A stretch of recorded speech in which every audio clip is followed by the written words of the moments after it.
नमस्ते and welcome to the channel. आशा करती हूँ कि आप सभी बहुत अच्छे होंगे।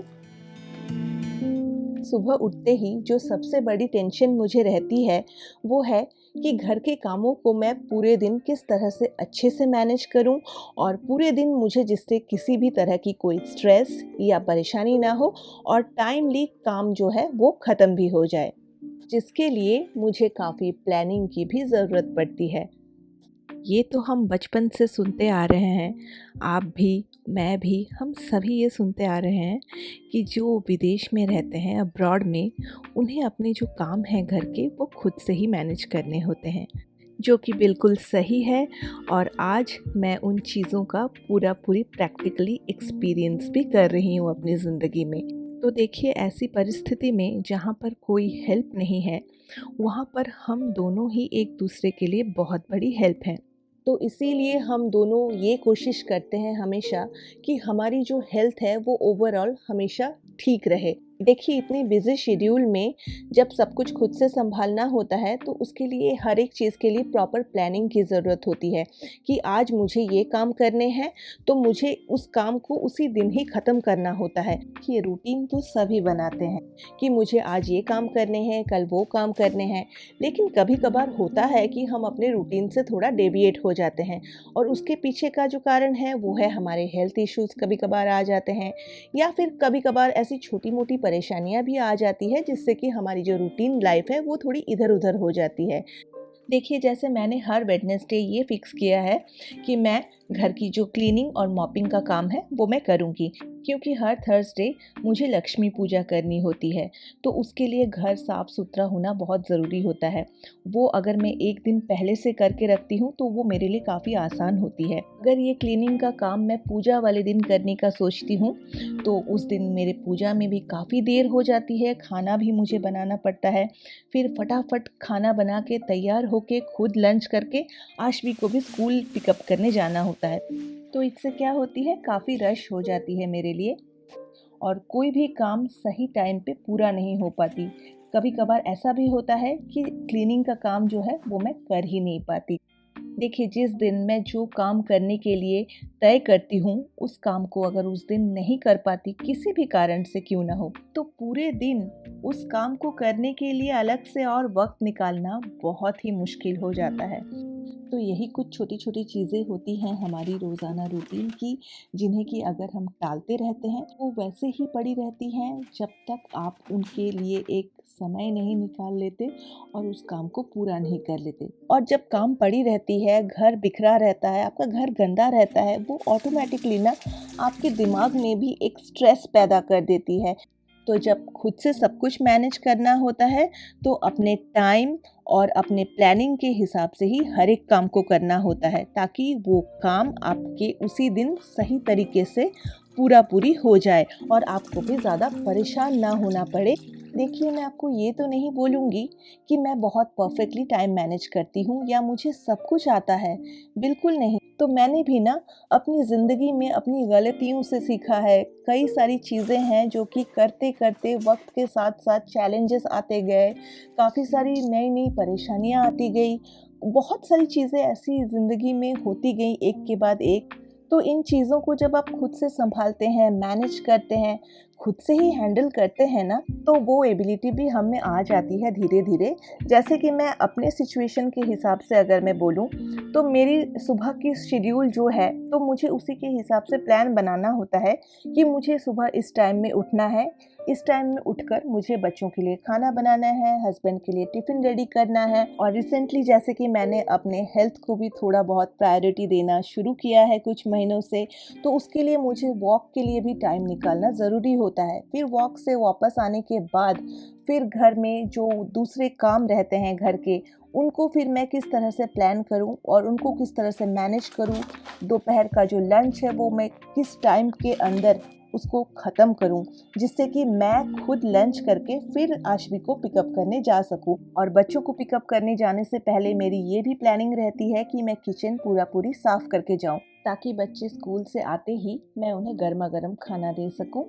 और फिर मैं झटपट जाकर अपने एडिटिंग के काम के लिए बैठती हूँ। उसके लिए मुझे 1 या डेढ़ घंटे मुझे देने होते हैं खुद को, ताकि मैं अपना भी जो ड्यूटी है, अपना काम है, उसको भी जिससे कि मैं टाइमली पूरा कर सकूँ और हफ्ते में 1 बार एक वीडियो आप सभी के सामने डिलीवर कर सकूँ। उन सब के लिए मुझे एक प्लानिंग की ज़रूरत होती है। अभी तो जैसे आध्या काफ़ी बड़ी हो गई है, समझदार भी हो गई है, तो वो अपने काम खुद से कर लेती है। लेकिन आशवी तो काफ़ी छोटी है ना अभी, तो उसका पूरी ध्यान मुझे देना पड़ता है। यहाँ तक कि शाम के 5 बजे के बाद उसे लेकर बैठना पड़ता है और उसे जो भी होमवर्क वगैरह मिलती है स्कूल से, फिर वो भी मुझे करवाना पड़ता है। तो इन सब का मेरा एक शेड्यूल, एक रूटीन है। कहने का मतलब ये है कि ये जो मेरी रोज़ाना की शेड्यूल है, उस काम को करने के लिए जो मैंने टाइम सेट किया है, उससे अगर थोड़ा-सा भी मेरा शेड्यूल इधर-उधर हो जाता है, तो पूरी रूटीन बिगड़ जाती है। मैंने एक टारगेट सेट किया है कि मुझे 9 ओ क्लॉक के अंदर पूरे काम जो हैं वो निपटा लेने हैं, क्योंकि उसके बाद मुझे सोने जाना पड़ता है। सुबह काफ़ी अर्ली उठनी होती है और रात में जल्दी ना सोने से सुबह मैं जल्दी उठ भी नहीं पाऊँगी और मेरी इस नींद की समस्या की वजह से मुझे एक पर्टिकुलर रूटीन फ़ॉलो करके रेगुलरली चलना पड़ता है। रात में सोने की और सुबह उठने की जो टाइमिंग है वो मुझे फ़िक्स रखनी होती है। ये मेरा टारगेट रहता है। कहते हैं इसी से ही अगर आपको किसी तरह की कोई स्लीपिंग ट्रबल्स है, वो धीरे-धीरे क्योर होती है, क्योंकि बॉडी उसी के क्लॉक के अकॉर्डिंग जब काम करती है एक फिक्स रूटीन के हिसाब से, तो नींद की जो समस्या है वो वक्त के साथ-साथ ख़त्म होने लगती है। तो रूटीन बनाए रखना बहुत ही ज़रूरी होता है। तो यही कुछ छोटी-मोटी चीज़ें हैं जिन्हें कि बहुत ध्यान देना पड़ता है मुझे और रूटीन के हिसाब से मैं उन चीज़ों को फॉलो करने की कोशिश भी करती हूँ। देखिए, ये जो टाइम मैनेजमेंट और होम मैनेजमेंट, ये सभी एक स्किल्स होती हैं और ये वक्त के साथ-साथ हम सभी को थोड़ा बहुत डेवलप करना बहुत ही ज़रूरी होता है। तो कल रात डिशवॉशर में बर्तन देने के बाद भी काफ़ी सारे बर्तन जो थे वो एक्स्ट्रा हो गई थी और फिर सुबह के नाश्ते के बाद फिर काफ़ी सारी बर्तन और भी एक्स्ट्रा हो गई। वैसे तो मैं डिशवॉशर रात के समय ही एक बार चलाती हूँ पूरे दिन में, लेकिन कभी-कभार होता है कि बर्तन बहुत ज़्यादा जब हो जाते हैं, एक्स्ट्रा हो जाते हैं और मुझे धोने के लिए वक़्त नहीं मिल पाता, तो उस दिन मैं सुबह के टाइम और एक बार डिशवॉशर चला देती हूँ। सुबह के 5:30 बजे से लेकर रात के 9 बजे तक काफ़ी हेक्टिक शेड्यूल मुझे रोज़ाना के हिसाब से मैनेज करना होता है। देखिए, जब बच्चे छोटे थे तो मेरी अलग रूटीन थी, लेकिन वो अलग बात है कि तब मैं इंडिया में थी तो मुझे हाउस होल्ड हेल्प मिल जाती थी, तो मेरी जो काम है वो थोड़ी बहुत मैनेज हो जाती थी छोटे बच्चे को लेकर। लेकिन यहाँ पे जो अब्रॉड में रहते हैं और सिंगल हैंडेडली वर्किंग हो या नॉन वर्किंग हो, उनकी लाइफ शेड्यूल ना काफ़ी टाइट होती है, मैंने देखा है। देखिए, सभी की लाइफ अलग होती हैं और उसी के हिसाब से सभी की सिचुएशंस जो हैं वो भी अलग होती हैं। तो इसीलिए प्रॉपर प्लानिंग और एक रूटीन की काफ़ी ज़रूरत होती है। भले ही हम उन रूटीन से कभी-कभार एक आध दिन डेविएट हो जाए किसी कारण से, चाहे वो हमारे हेल्थ की वजह से हो या किसी और सिचुएशंस की वजह से। इसी तरह से मैं कुछ अपने टाइम को मैनेज करती हूँ। अपने काम के हिसाब से चेंजेस थोड़े बहुत मैं इधर-उधर करती हूँ। तो चलिए, आज है मेरी जो ये रोबोट की क्लीनिंग, कि ये है रोबोट के छोटे-छोटे 2 हाथ झाड़ू जैसे, जिससे कि वो क्लीन करती है। उसे निकाल कर हफ्ते में 1 बार क्लीन करना होता है मुझे। इसके जो ये ब्रिसल्स हैं, इसमें काफ़ी सारे बाल जो हैं वो अटक जाती हैं और जिसे सिज़र्स से मुझे काटना पड़ता है।